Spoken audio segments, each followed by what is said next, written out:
Bismillahirrahmanirrahim.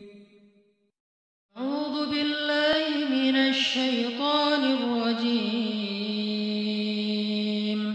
Bismillahirrahmanirrahim.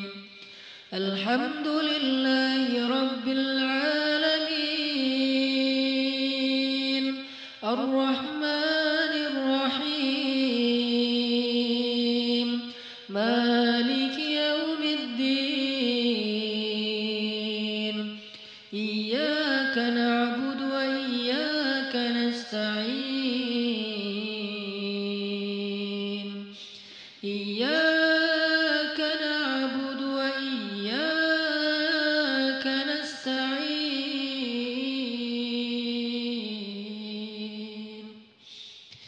Iyyaka na'budu wa iyyaka nasta'in.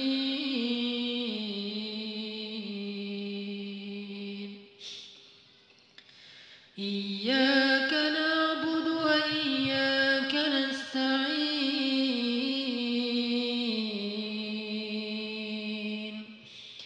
Iyyaka na'budu wa iyyaka nasta'in. Ihdinas siratal mustaqim. Siratal ladzina an'amta 'alaihim ghairil maghdubi 'alaihim waladdallin. Ihdinas siratal mustaqim. Siratal ladzina an'amta 'alaihim minan nabiyyin was-siddiqin. Siratal ladzina an'amta 'alaihim minan nabiyyin was-siddiqin wasyuhada'i was-shalihin. Coba ingat, seandainya orang tua kita mulai sepuh, udah tua renta, apakah pernah ada adegan dalam kehidupan kita membentak orang tua kita, sampai orang tua kita merasa ketakutan kepada anaknya sendiri. Orang tua kita nggak berani untuk mengatakan keinginannya, ingin dibuatkan atau ingin dimasak, ingin dibelikan satu masakan kesukaan dia, saking takut dan saking kagetnya orang tua kita terhadap sikap kita yang pernah memarahi, membentak, bahkan kadang mencela orang tua kita. Coba ingat adegan itu yang pernah terjadi di suatu pagi di rumah kita kepada orang tua kita. Adegan yang pernah terjadi di suatu malam di hadapan orang tua kita. Bahkan kadang kita pernah memarahi orang tua kita sampai dia malu di hadapan orang banyak. Di hadapan saudara-saudara kita, di hadapan saudara-saudaranya, di hadapan orang banyak yang dia tidak kenal, mungkin di jalan, mungkin di pasar, mungkin di mal, mungkin dimanapun. Karena kita kecewa kepada orang tua kita, lalu kita marahi orang tua kita habis-habisan di depan orang banyak. Sampai orang tua kita merasa sedih, kecewa, lalu merasa takut kepada anak yang dulu sering dia gendong. Anak yang dulu dikecup keningnya, tetapi ketika anak ini merasa sudah mampu, sudah punya segalanya dan orang tuanya dalam keadaan lemah, dengan sombong dia membentak orang tuanya. Dengan sombong dia memarahi orang tuanya, tanpa pernah peduli dan tidak pernah lagi ingat bagaimana dulu dia diperlakukan oleh ayah ibunya. Ingat, adegan itu pernah terjadi dalam kehidupan kita. Kalau kita merasa kita tidak pernah melakukan itu, mungkin kita adalah seorang pelupa. Saya kira orang seperti kita yang dulu pernah masa-masa kelam, pernah nggak stabil emosinya, pernah mengalami masa-masa sulit. Saya kira semua kita pernah ngalamin masa ketika kita benar-benar menyakiti perasaan ayah dan ibu kita. Kita buang semua jasa mereka, lalu kita mengatakan kalimat-kalimat yang seolah-olah kita adalah anak yang tidak pernah mendapatkan kebaikan dari orang tua kita. Ayah kita diam ketika dimarahi oleh kita, dan dia tidak pernah mengatakan, dulu kamu pernah seperti ini tapi saya sabar. Dulu saya habis-habisan berkorban untuk kamu. Saya korbankan semuanya. Saya siang malam mencari nafkah untuk kamu. Ayah kita tidak pernah mengatakan itu di hadapan kita. Dia tetap sabar menanggung semua ucapan-ucapan dan bentakan dari anaknya. Apalagi ibu kita. Apakah dia mengandung kita 9 bulan hanya untuk ketika kita lahir lalu membentaknya? Dia mengandung kita 9 bulan dalam kepayahan. Gak bisa duduk, gak bisa tidur, gak bisa berdiri, jalan kemana-mana berat. Apakah hanya untuk melahirkan seorang anak yang congkak, sombong, yang kemudian membentak ibunya hanya karena kesalahan kecil yang dilakukan ibunya? Ingat, adegan itu pernah terjadi dalam kehidupan kita. Lalu coba baca perintah Allah. Sehingga pantas jika Allah Subhanahu wa Ta'ala sangat murka kepada anak sesoleh apapun dia, ahli tahajud sekalipun, tinggal di Masjidil Haram sekalipun, kalau dia durhaka kepada ayah ibunya, ini tidak ada nilainya di mata Allah Subhanahu wa Ta'ala. إما يبلغن عندك الكبر أحدهما أو كلاهما فلا تقل لهما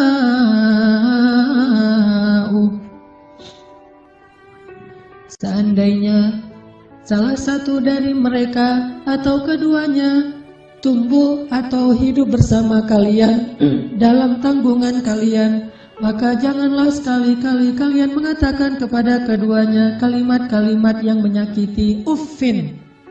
Allah larang kita untuk mengatakan itu.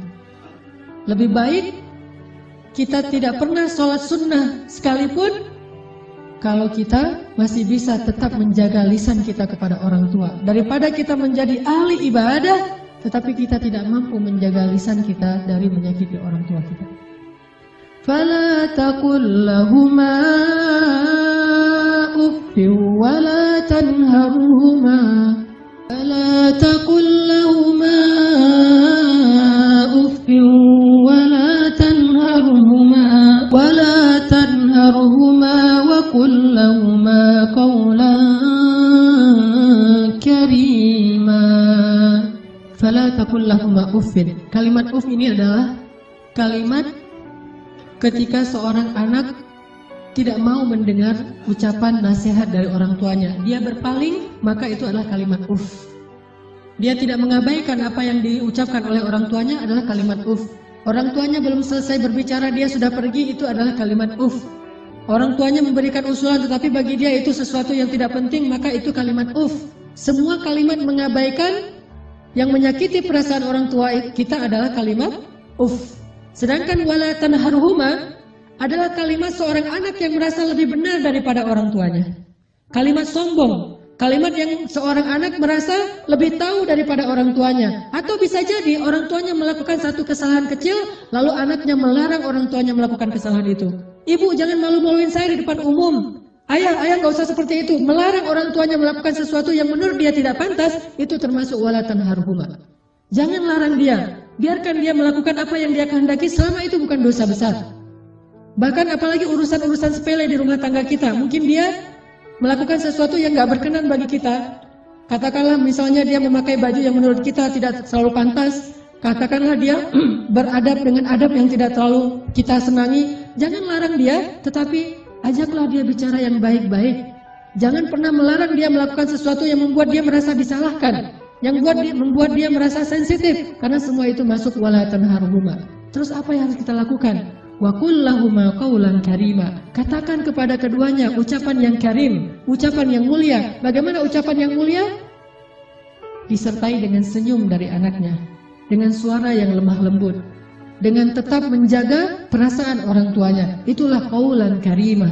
Tapi kalau kita mengucapkan kalimat yang paling benar sekalipun, bahkan tentang perintah Allah sekalipun, kita bilang kepada orang tua kita, atau kita larang orang tua kita dari berbuat satu kesalahan. Misalnya ibu kita membicarakan tentang orang lain, dia menggibah, karena dia tidak paham bahwa itu dosa, dia menggibah. Dia tidak pernah ngaji seperti kita, karena gak punya waktu sebanyak kita, dia sibuk mengurus kita.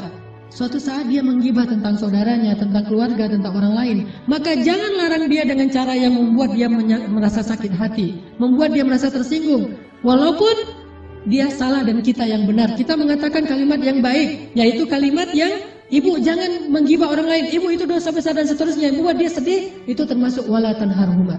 Terus apa yang harus kita katakan? Katakan qaulan karima. Pilih kalimat yang paling baik yang bahkan belum pernah kita ucapkan semasa hidup kita. Bahkan kepada pacar kita, istri kita, suami kita, orang yang paling kita cintai pun kita belum pernah katakan kalimat sebaik itu. Katakan itu kepada orang tua. Mereka lebih berhak dapat kalimat yang terbaik dari anaknya.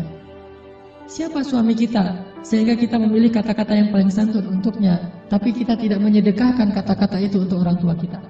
Siapa istri kita? Pengorbanan apa yang sudah diberikan istri kita? Dia hanya datang dalam kehidupan kita karena melihat situasi kita, melihat diri kita, melihat kepribadian kita, hasil dari perjuangan orang tua kita. Harta kita yang sudah mapan, pekerjaan kita yang sudah jelas, kemudian penampilan kita yang menarik, semua ini hasil pengorbanan orang tua kita, lalu istri kita mengambil manfaat darinya. Siapa dia untuk kita lebih dahulukan daripada ayah ibu kita?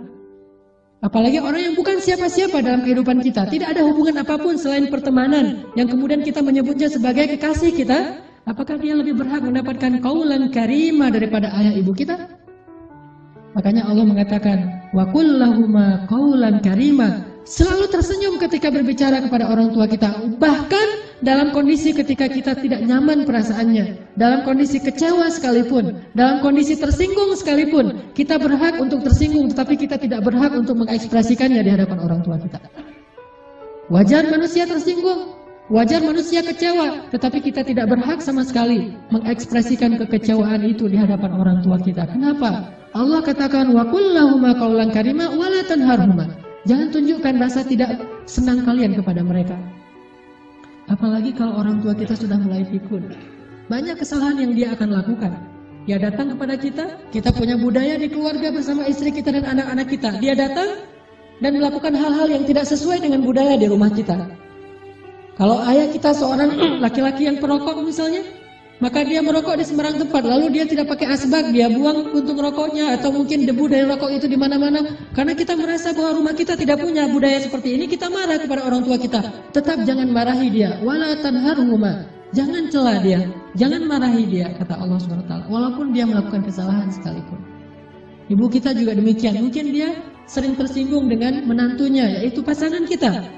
Dengan suami kita, dengan istri kita, tetap walaupun ibu kita yang salah, jangan kita menghardik dia, wala tanharhuma. Tetapi kita minta istri kita, suami kita untuk lebih bersabar kepada mertuanya. Walaupun yang salah adalah mertua, itu yang Allah maksud, wala tanharhuma. Jangan pernah, jangan abaikan apa yang dia ucapkan. Jangan cela dia walaupun dia berbuat kesalahan, tetapi wa qul lahuma qaulan karima. Ucapan yang paling baik yang sekali kita ucapkan membuat hati orang tua kita merasa bahagia dan senang. Orang tua kita memang kadang butuh nafkah dari anaknya, tetapi itu bukan yang terpenting bagi mereka. Memang kadang mereka telepon kita di akhir bulan meminta dikirimin uang, tetapi itu bukan yang inti dalam kehidupan mereka. Yang paling mereka rindukan dari anaknya adalah ketika anak itu bisa datang, mencium tangan orang tuanya, tersenyum kepada orang tuanya, diam ketika orang tuanya bicara, sangat santun terhadap orang tuanya, melebihi santunnya dia kepada seorang yang paling dia hormati di antara manusia, kepada seorang ustadz yang dia kagumi, kepada seorang atasan yang dia hormati, kepada seseorang yang dia segani karena kebijaksanaannya, karena kearifannya, maka orang tua jauh lebih penting dari mereka semuanya. Wakhfid lahuma janahaz zulli minar rahmah. واخفض لهما جناح الذل من الرحمة وقل رب ارحمهما كما ربياني صغيرا. Dan rendahkanlah dirimu terhadap mereka berdua dengan penuh rasa kasih sayang. Rendahkan dirimu.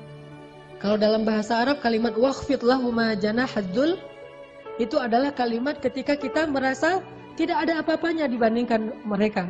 Tidak boleh seorang anak, walaupun dia seorang profesor, walaupun dia seorang pengusaha sukses, walaupun pendidikannya tinggi, walaupun wawasannya luas, walaupun hartanya berlimpah, walaupun pergaulannya itu luas sekali, sehingga orang tuanya kita anggap sebagai orang tua yang kolot, orang tua yang tradisional, orang tua yang tidak banyak tahu, orang tua yang tidak gaul, yang tidak update informasi, orang yang tidak punya ilmu seperti kita, sama sekali kita tidak boleh merasa lebih dari mereka. Sama sekali tidak boleh. Kenapa? Ketika kita merasa lebih dari orang tua kita, menunjukkan kebodohan kita di hadapan Allah SWT. Allah tidak menyebut kita sebagai orang yang hikmah, sebagai orang yang arif, orang yang bijaksana, orang yang berilmu, orang yang alim, orang yang rasikhuna fil ilm. Tidak disebut sebagai orang yang musaqqaf, orang yang berwawasan. Tidak disebut sebagai orang yang cerdas, orang yang syatir. Tidak disebut itu di dalam Al-Quran kalau kita tidak bisa merendahkan diri kita di hadapan orang tua kita. Bukan rendah hati, bahkan rendah diri di hadapan orang tua kita.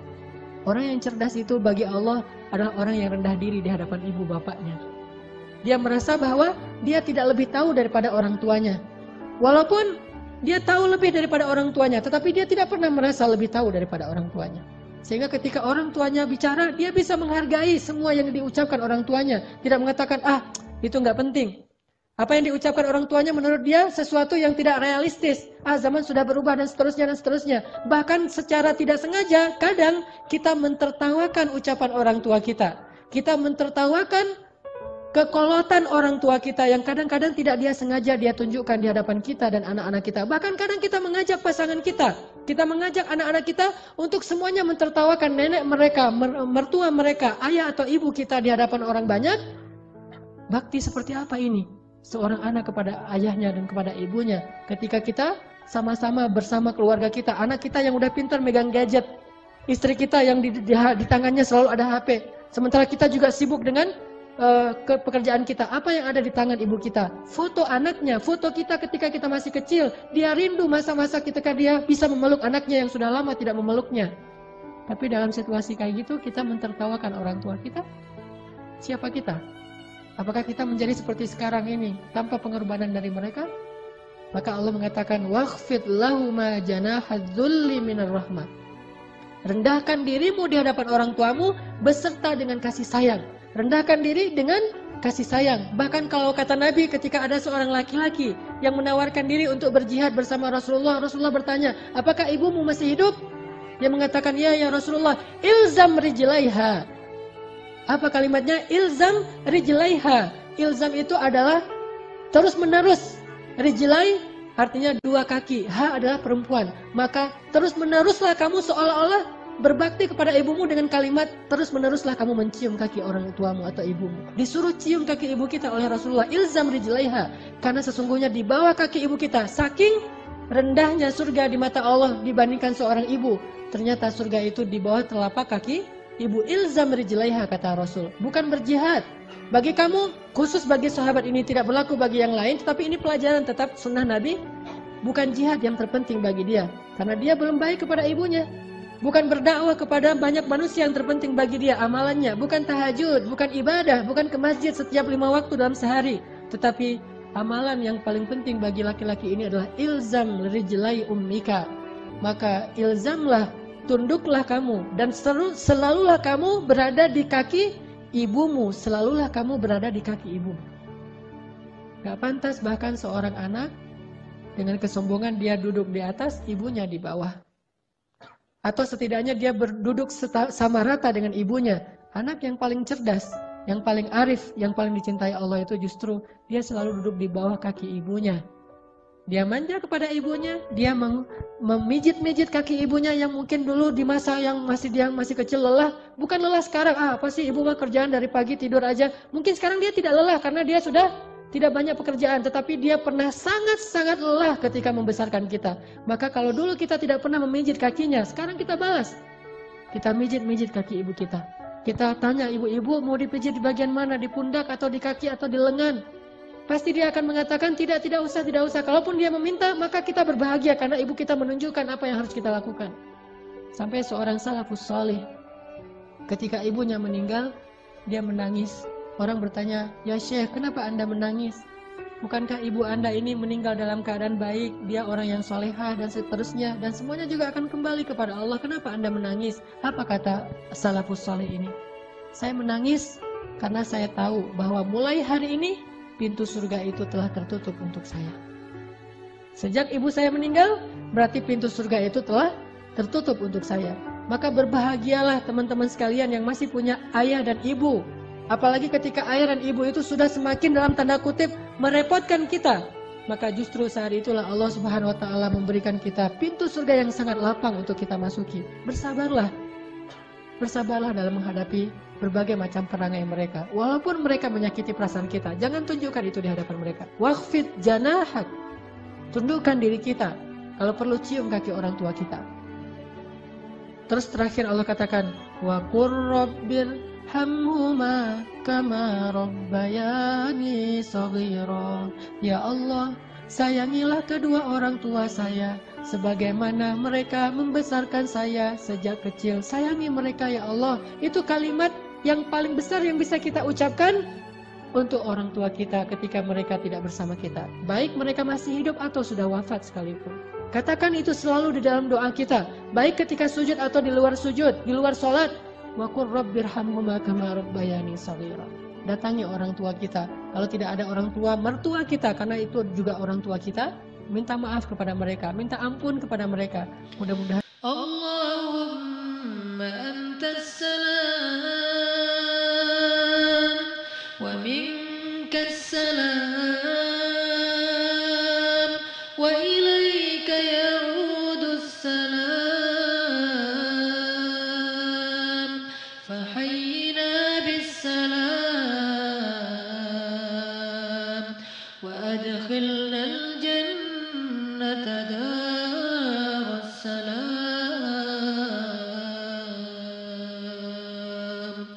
Allahumma lakal hamdu ya Rahman, lakal hamdu ya Rahim, alhamdulillah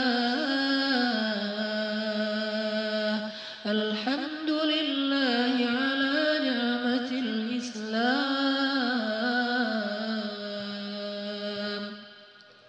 Allahumma ighfir lana dhunubana,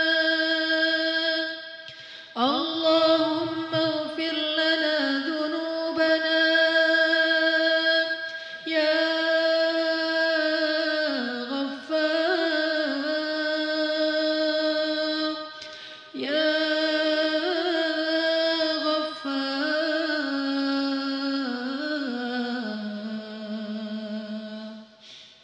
Allahumma ighfir lana dhunubana. Zalamna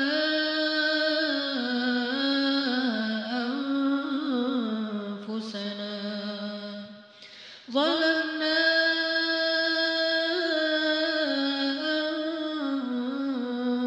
anfusana, zalamna أنفسنا ظلما كثيرا فإنه لا يغفر الذنوب إلا أنت فاغفر لنا يا غفار، يا غفار، يا غفار، يا غفار، يا غفار. ظلمنا أنفسنا، ظلمنا أنفسنا ظلما كثيرا فإنه لا يغفر الذنوب إلا أنت يا غفار، يا غفار، يا غفار. اغفر لنا ذنوبنا يا تواب، يا تواب، يا تواب. تب علينا توبة نصوحا يا رحمن، يا رحمن،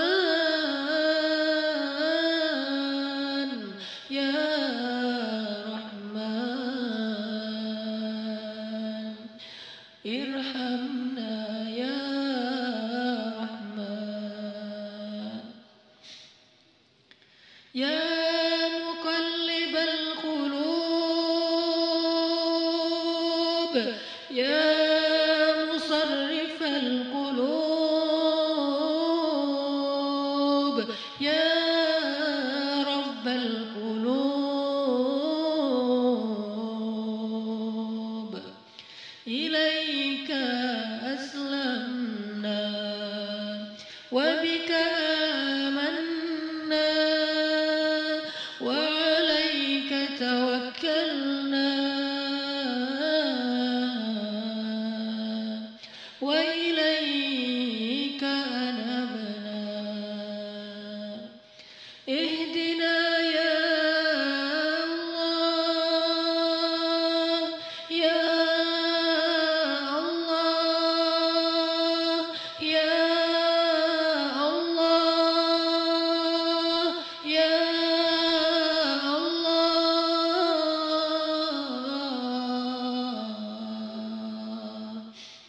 قصدناك يا رب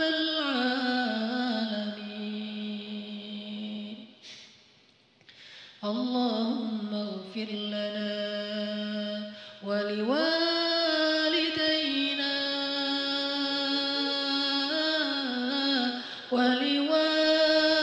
ولوالدينا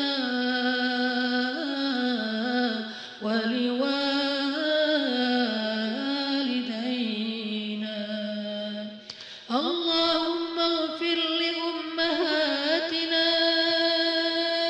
لأمنا أمنا يا الله أمهاتنا يا الله اغفر لها يا غفار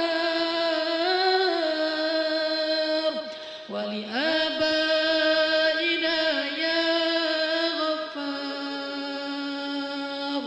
اللهم اغفر لهما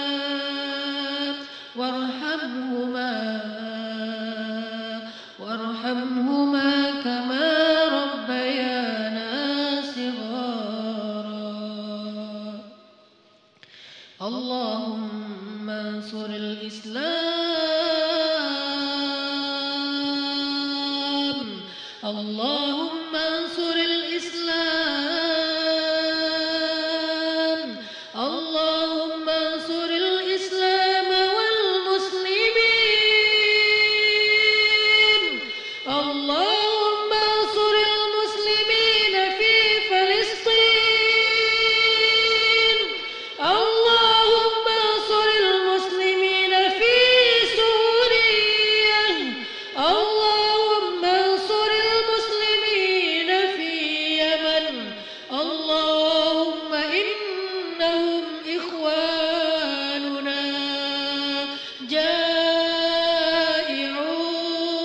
جائعون